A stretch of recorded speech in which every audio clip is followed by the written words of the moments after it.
Hello guys, welcome to Himmel 356 tips and tricks. And as you can see that now we are on our desktop. Last week my sister bought a new PC. When she tried to search for her software, she cannot able to find the search bar or search icon in the taskbar.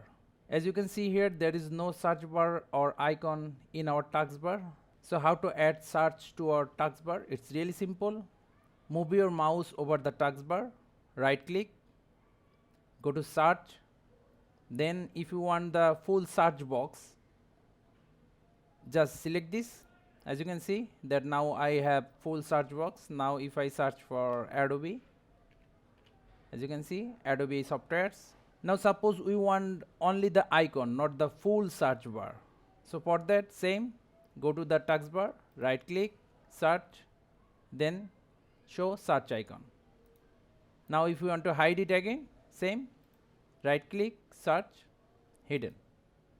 So guys, that's how easily we can add search bar or icon to our taskbar. So thank you guys for watching. Have a good day.